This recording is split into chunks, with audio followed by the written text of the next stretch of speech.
Hi, my name is John Griffith. I'm a family law and divorce attorney here in San Diego, California.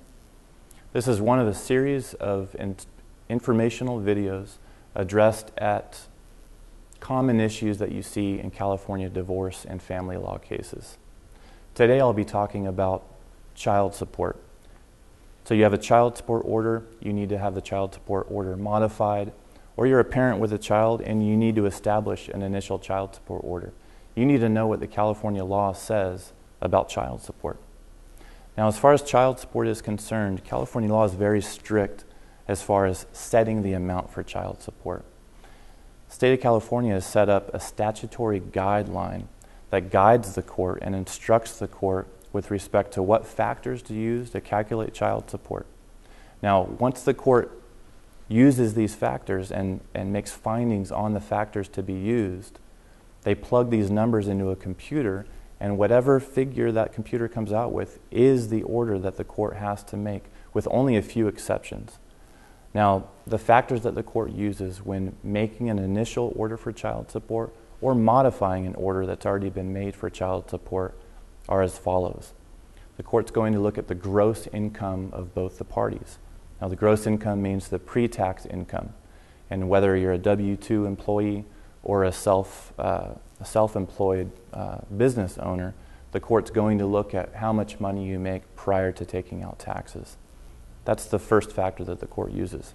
The second factor that greatly increases or influences the amount of child support is the timeshare percentage with the children. The timeshare percentage is the percentage of time that the non-custodial parent spends with the children. The higher the timeshare percentage, the lower the amount of child support. And the reason for that is because if the non-custodial parent has the children at his or her house for a certain percentage of time, the court considers that that parent is supporting the children for a certain percentage of time. The other factor the court looks at is the tax filing status of both parties. Generally, the parent that has the kids living at his or her house claims those children as tax exemptions, so that parent would file accordingly with however many tax exemptions are appropriate. Some of the other factors that the court looks at as a deduction in the amount of child support ordered would be any health insurance premium that the non-custodial parent pays. One of the other factors would be a mortgage interest deduction, which affects the tax basis of the income.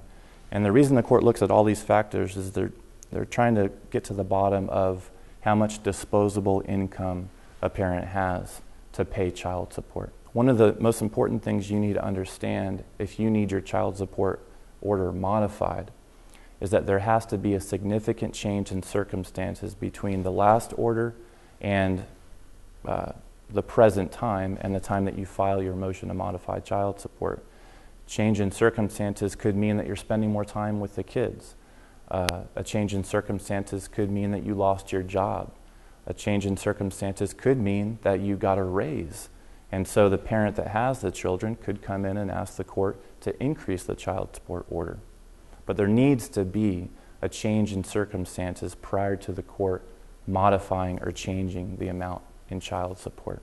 Child support orders don't automatically modify if you have a change in circumstances. For instance, if you're paying child support based on a certain level of income and you lose your job and you think that you can't afford to pay the court-ordered amount of child support, you absolutely need to hire an attorney to file that motion to modify immediately. And the reason I say that is because the court won't go any further back in changing that child support order than the date that you actually file that motion. Now, when you file the motion, you'll get a court date. Usually in San Diego County, it's at least 2 months down the road. But once you go to court and request that the court modify your order downward, the court's going to make that order retroactive all the way back to the date that you file, but no earlier back than that. So if you lose your job and you wait a couple months to file your motion, well, you're going to be on the line for those 2 months of child support, even though you don't have the money to pay it. Now, if you need help with your child support order, either establishing or modifying a current child support order, call my office at Griffith Law. My name's John Griffith. My office is located up in Solana Beach. I hope to hear from you soon.